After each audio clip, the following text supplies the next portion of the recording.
Hey guys, it's Will, your favorite rural campaign and elections expert.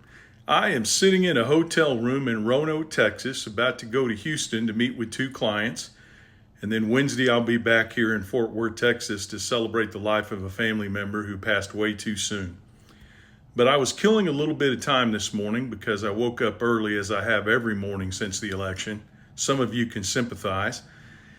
And I watched a Gen X farmer bragging about the fact that he was really excited to see what was going to happen with these 200% tariffs on John Deere now that the election was over.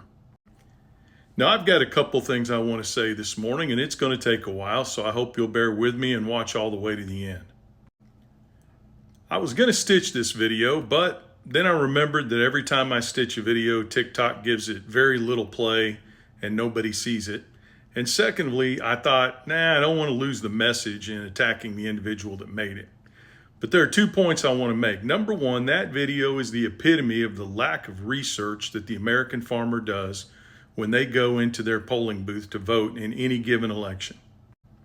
I wanted to grab this guy and sit down and have a cup of coffee with him and explain to him, do you realize that Donald Trump can't put tariffs on John Deere? Do you realize that he negotiated and signed a trade agreement with Canada and Mexico that specifically states if he wants to place a tariff on a company that moves to one of those two countries to manufacture, that he has to blow that entire trade agreement up, costing the United States of America hundreds of billions of dollars in trade? Do you not realize that it's never going to happen, that he played you like a ukulele, like a fiddle, like a banjo, and that you're never going to see that happen?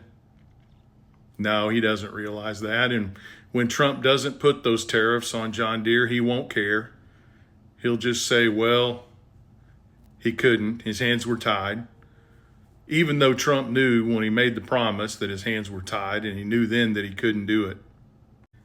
The second thing I wanted to say, because this was a Gen X farmer, this is going to upset some of my Gen Xers, but just know that I'm not talking about everybody, okay? And cool your jets. Next time I see one of these videos about Gen X being tough and about how we drank from the fire hose and we were feral kids and all this other nonsense, I'm just going to laugh. We're not. Gen X is one of the most scared generations out there. And I'm going to tell all you millennials and Gen Zs a little secret about Gen X. We grew up in a time when we believed everything that Ronald Reagan told us. I'll never forget, in my little rural high school in the middle of the United States here in Missouri, I used to be an arrogant son of a bitch, and I don't think there is any person that grew up with me or went to my high school that would disagree with that statement that I just made. I had a chip on my shoulder because I was a poor kid. My dad died when I was 5. I lived in government housing till I was 7. We survived off of free lunch programs and food stamps.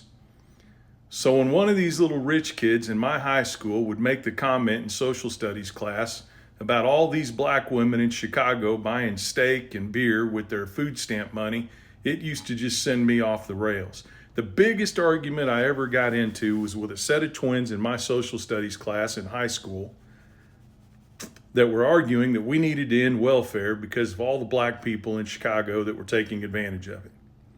Now, I knew this was a load of horse shit wrapped in a blanket of bullshit, but I couldn't keep my mouth shut, and I argued with them, and I told them all the same stats I spout to you today, that 50% of the people that go on welfare are off within a year, 75% are off within 2 years, and 90% are off within 5 years. They didn't care.